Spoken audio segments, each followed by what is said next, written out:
Сәлем достар, бүгін бәріне сәлем достар. Мен бүгін өте бір ескі тастанды үй тауып алдым. Бұл үйді мен білмеймін қазір. Бұл ескі үй тауып алдым. Бұл картада тағы да ескі үйлер бар екен қазір. Арттарыңызда ескі үй тұр. Бұл үй ескі емес, енді білмеймін. Бұны ойнағанда достарым пранк ретінде салуы мүмкін. Және бұл Майнкрафттың тағы бір новый версиясы шықты. Бұл мен достарымның пранкі болуы мүмкін.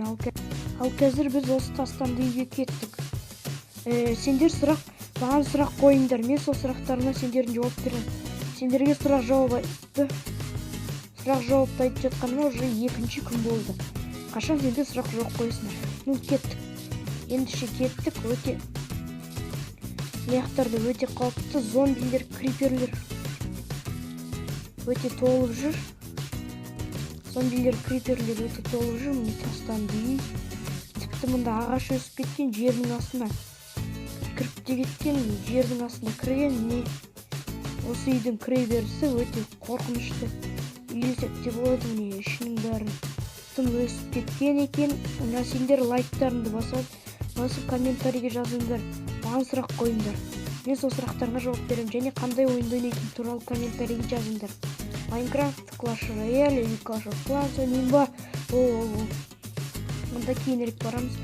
Бұл үйді тастанды күйінше мен осы үйді тауып алдым. Мен осы үйді обзор жасайтын ойын болған жоқ. Бірақ осы үйді мен тауып алдым. Жау-жаңа сияқты көрінеді, бірақ үстіңгі этажы жаңа екен. Үстіңгі этажында ештеңке болған жоқ деп айта алмаймын. Және мына жақта пол жерге құлап түскен екен. Пол неге жерге құлағаны белгісіз. Бұл жер сілкінісінен кейін осындай халге түскен деп ойлап тұрмын.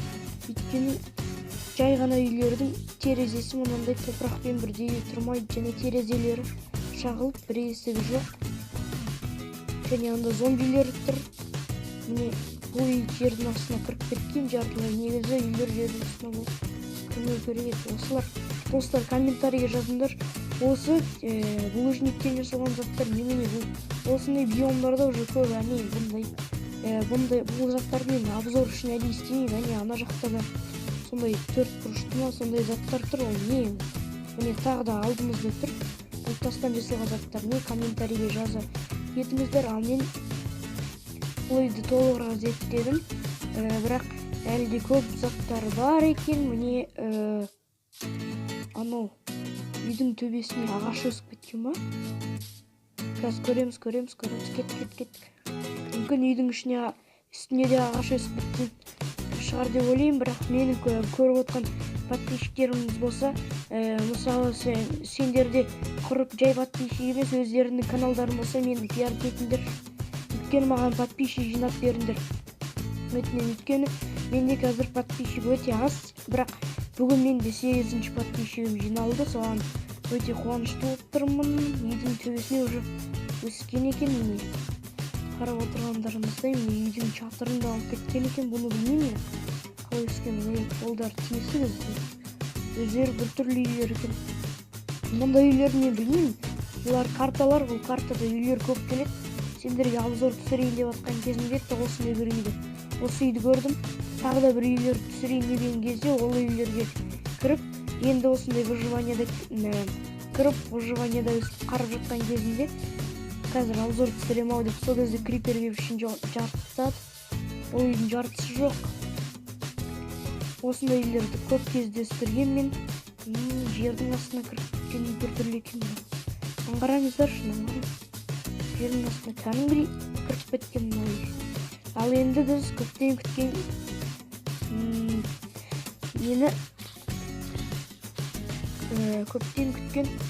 күткен гаражды көреміз. Бұл гаражда да бір қызықты заттар бар деп ойлаймын. Жоқ, жай гараж. Төбесінде әйнек тұр. Мейерде есік болу керек, бірақ бұл гаражға түк болмаған, бірақ тасқа жердің астына тым қатты кіргенге ұқсайды. Бұл менің видеоларым міне мен негізі осылай кіру керек болатын едім, бірақ мен бұлай кірмедім бұл жаққа. Және мен көптеген көптеген үйлер және көптеген заттарды тауып алдым. Қазір соның бірін сендерге көрсетемін. Мінекей достар, мен творческий режимдемін. Міне қазір үйді анық көрсек болады. Төбесінде ағаштар өскен, орманның ортасында. Бұл үйді мен обзор үшін ақымақ емес шығармын. Осындай үлкен үйді сендердің обзорларын үшін салып, жерді қазып соншама. Жоқ, мен бұны тауып алған соң түсірдім. Әне әлгі маньяктың үйі, баяғы маньяктың үйі туралы сендерге видео түсірген кезде олда, және мен мына аяқтарда өте үлкен лабиринтті көргенмін, баяғыда көрген, бірақ қазір көрсете кетейін дегенмін. Бұл лабириттің бір өзгешелігі, мұнда ешкім жоқ, және мұнда командный блоктар істемейді. Міне кнопкалар тұрған, мұнда қайда оларды мен бұзып тастаппын. Екі-үш кнопка тұрған, солар қазір істемей тұр. Және мұнда тағы міне лабиринтке кірген кезде осылар қолайды сендерді. Мен бұлда Майнкрафтты кішкене көбірек обзор жасайын дегенмін. Және қазір менде 0.19.03 версия бүгін шықты. Мен видеоны ертең жіберем деп шешкендіктен бүгін смонтировать етемін. Ертең сендерге осы видео ютубтан шығады. Яғни бүгін дегенде бұл Майнкрафттың новыйында тағы да өзгермепті. Бүгін жазғанмын Майнкрафт қазір отырып бүткіл интернетімді құртып. Бірақ түк шықпады. Су астында өзгерістер болған баяғыдан білесіздер, бірақ өте анық білмейсіздер. Өйткені су астында кейбір жерлерінде тіпті тастанды заттар тауып алсаңдар болады. Ал енді сендермен болған Нурик ТВ және мен Майнкрафт Про. Сау болыңдар және лайк пен сұрақ жауапты ұмытпаңдар. Майнкрафттың новыйын жазып